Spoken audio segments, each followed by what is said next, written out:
নমস্কাৰ সকলোকে পুনৰবাৰ স্বাগতম জনাইছোঁ মোৰ চেনেলটিত। ভিডিঅ'টি আৰম্ভ কৰাৰ আগত সকলোকে ৰিকুৱেষ্ট, আপোনালোকে কাইণ্ডলি মোৰ ভিডিঅ'টি স্কিপ নকৰাকৈ শেষলৈকে চাই থাকিব।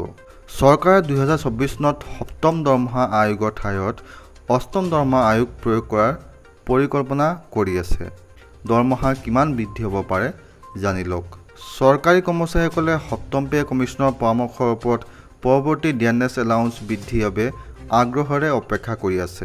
অৱশ্যে কৰ্মচাৰীসকলৰ বাবে এটা ভাল খবৰ হিচাপে চৰকাৰে শীঘ্ৰেই অষ্টম দৰমহা আয়োগ কাৰ্যকৰী কৰাৰ কথা চিন্তা কৰিছে। 2024 চনৰ লোকসভা নিৰ্বাচনৰ পূৰ্বে এই কাম সম্পূৰ্ণ হ'ব পাৰে।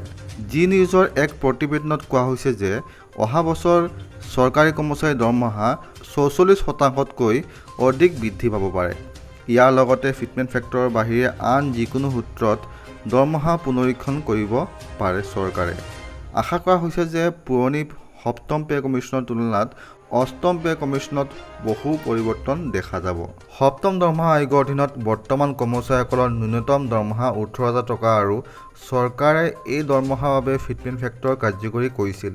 সেই সময়ত ইয়াৰ বিৰোধিতা হৈছিল যদিও বিত্তমন্ত্ৰী অৰুণ জেটলীয়ে বিশ্বাস কৰিছিল যে চৰকাৰী কৰ্মচাৰীৰ দৰমহা নিৰ্ধাৰণ কৰিবলৈ কিছুমান নতুন স্কেল ব্যৱহাৰ কৰিব লাগে, যাৰ বাবে ফিটমেণ্ট ফেক্টৰ কাৰ্যকৰী কৰা হ'ল, যাৰ ওপৰত কৰ্মচাৰীৰ দৰমহা গণনা কৰা হ'ল। সপ্তম দৰমহা আয়োগত ফিটমেণ্ট ফেক্টৰ আছিল 2.57 গুণ।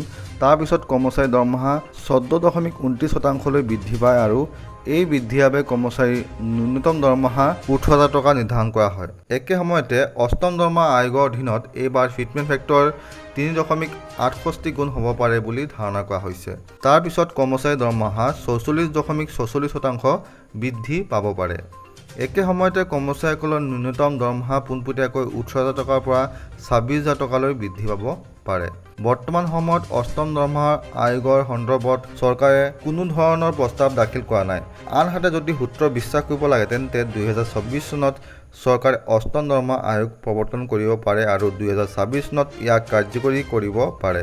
লগতে 2024 চনত দৰমহা আয়োগ গঠন কৰিব পাৰে চৰকাৰে। বিশেষজ্ঞসকলৰ মতামত যে দেশৰ সাধাৰণ নিৰ্বাচন অনুষ্ঠিত হ'ব, গতিকে চৰকাৰে অতি সোনকালে কৰ্মচাৰীসকলক এটা ডাঙৰ উপহাৰ দিব পাৰে। শ্ৰদ্ধাৰ আৰু মৰমৰ বন্ধু বান্ধৱীসকল, আজিৰ ভিডিঅ'টিত ইমানে আছিলে। যদিহে আপোনালোকে মোৰ ভিডিঅ'টি চাই উপকৃত হৈছে তেন্তে কাইণ্ডলি আপোনালোকে মোৰ ভিডিঅ'টি লাইক কৰি দিব, শ্বেয়াৰ কৰি দিব আৰু লগতে কমেণ্ট কৰি জনাব। আৰু যিসকল নতুনকৈ আহিছে মোৰ চেনেলটিত, আপোনালোকে কাইণ্ডলি মোৰ চেনেলটি ছাবস্ক্ৰাইব নাইবা ফ'ল' কৰি দিব আৰু লগতে ওচৰতে থকা বেল আইকনটো প্ৰেছ কৰি অল ন'টিফিকেশ্যন কৰি দিব। আজিলৈ এৰিছোঁ, লগ পাম আন এটি ভিডিঅ'লৈ। তেতিয়ালৈকে stay fit, stay healthy, bye bye. জয় আই অসম, জয় হিন্দ।